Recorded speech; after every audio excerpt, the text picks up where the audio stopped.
is different, or fear is different than the way a pufferfish responds. It's different than the way we respond.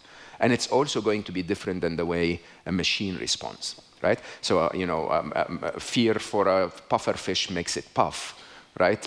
For a cat, it hisses, and for a human, we fight or flight, right? For a machine, it might move its code to another place, a different reaction, but the logic of the emotion is the same. I even dare say, and I know it sounds really shocking, that the machines will have a wider range of emotions than we do.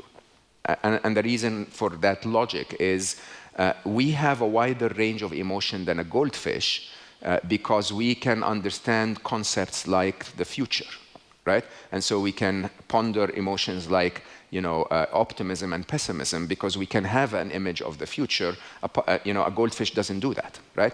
And because the intellectual bandwidth of the machines is likely going to be bigger than ours, they may feel things that we don't really understand at all. I think that's about to happen as well. Having said that, I should also remind you that, as I said in the beginning, emotional intelligence has not been the big investment of the AI community so far, even though, in my view, the natural evolution of the intelligence of the machines will lead them there eventually. Okay, I'll ask a question. We were joined by actually no, sorry, we do have an audience member. I love that you prefer their questions to yours. Yeah, that's very. Everyone's very selfless. Very selfless. They've been listening to me for a day and a half already. So sorry for that. We talked last 2 days a lot about measurement. So maybe to ask a question after the emotions, like, is there any good way you know how to measure the emotions? I do not know the answer to that. I don't know the answer to that. I have my last book is about stress, and we talk very clearly. We have a chapter called emotional stress, right? And the idea is that we in the modern world, sadly, have been trained to think. When we go to school, we haven't been trained to feel. Okay, we have been trained to, unfortunately, suppress our emotions. Somehow, because in the workplace and in school, emotions can lead to a lot of unpredictability, right? We started to tell our kids at very young age, sit down, don't cry, just be what we tell you to be. And for a lot of us, we somehow are not able to even sense our own emotions. I found that for me specifically, which lived 30 years of being a very highly efficient, effective, corporate professional, I found that I can feel, but I wasn't allowed to express my emotions in the workplace. And as my connection to my body and my feminine side and my emotional side continued to grow, I think that my very first measure was my emotional body connection. So, many books on the topic, The Body Keeps the Score is a great one. The idea that when you trap an emotion, it basically grows, and then eventually it manifests in the form of a feeling, a sensation, right? You can easily see it. Anxiety is felt somewhere in your core. Anger is all over your body with energy. Fear makes you want to coil. And so you can't really measure it, but you can sort of refer to it.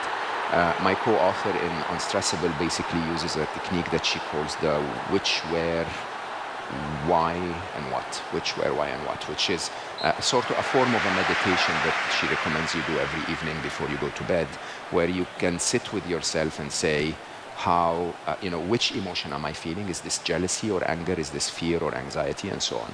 Where in my body do I feel it? Why do I feel it? What's the logic that's triggering it? And what is it trying to tell me? Okay? Not what do I do about it. By the way, most emotions just want to be heard and acknowledged. What do I do about it? Having said that, can we measure that in AI? I don't think anyone's working on this at all. And I think this is a question that I have never given any thought to before. So well done. Yeah, thank you. Can we get more of those questions? That's such an interesting question. Yeah, Claudia? down the front here.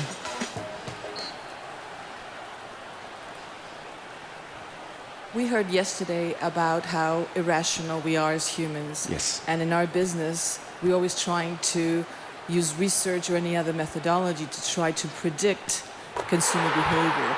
Do you think AI can help us do that? 100%. First of all, I don't think we're irrational at all. I think we're predictably irrational, right?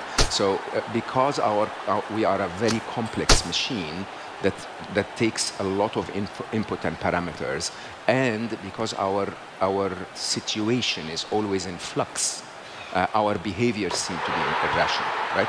Fear seems to be a very irrational response to things, but you know, when you know the logic behind it, and if you're aware to capture what triggered it, it's not irrational at all. It's the most rational thing to do, right?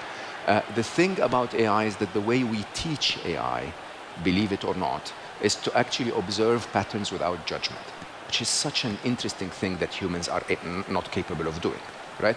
So the idea is an AI would be able to say, it wouldn't be able to explain why, but it would easily be able to say 16,000 iPhone holders walked by your store and stopped for a minute and then didn't walk in.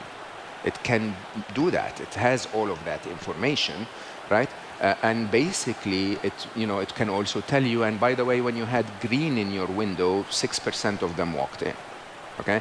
And so much of what is available out there beats the human capability to comprehend, right? So as intelligent as one can be, how much data exactly can you cram into this little one machine, and how quickly can you transfer that data to this machine is truly where the advantage of AI is. The advantage is their memory structure is the entire history of humanity. Everything that's ever been written, everything that's ever happened can be comprehended by one data set, right?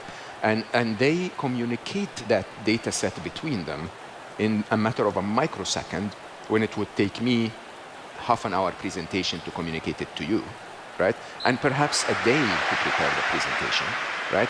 And at the same time, which is the most interesting side of AI, is that if you have a situation when you're driving today and you have to brake and learn something from it, I don't learn, okay? If a self-driving car goes through that situation, every self-driving car on the planet learns, right? And so with those enormous shrinkages in connection time, in enormous growth in bandwidth, in memory size, we will start to observe structures and data patterns that humans cannot observe, and they'll give us that with zero judgment. Okay. More interestingly, sadly, and I say that with a broken heart, really, is that, believe it or not, the top commercial application of AI in the last 10 years has been manipulating humans. So everything that you see on social media is a machine that has learned so well which video I will click on next, right? And so accordingly, it also can learn so well which product I will buy at which price if it's presented to me with a sticker of which color. And I don't even know that. And I think this, sadly, is where the conversation is going. My biggest ask, if you would allow me to say, is that while I urge you to use AI, okay, I urge you to remember that the way you will use AI is the way your kids are going to be treated, okay? And I since the last couple of years, the geopolitical, the economic, the weather, climate change, and the technological advancement, which in my mind are creating a perfect storm for the world we live in. The one song that keeps popping up in my mind is a song from 20 years ago or 15 years ago called "If You Tolerate This, Then Your Children Will Be Next." Okay? And I think the reality is the way we will use technology today is the way technology will be used on us tomorrow, right? And so I ask every single one of you to start believing in a world of abundance, right? Where basically, if you do things with ethics, you can continue to grow in ways that are unheard of. But in the process, you would be teaching AI to be Superman, not supervillain. right? And so don't abuse AI to take more money from consumers. Use AI to create a better life for consumers, right? And if your intention is to create better life for consumers, you still make money.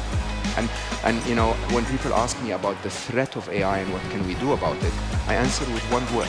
Okay, most of the geeks like me will say either solve the control problem, so write code to make the AI submit to us, or solve the safety problem, which is, you know, write code so when AI does something wrong, we can be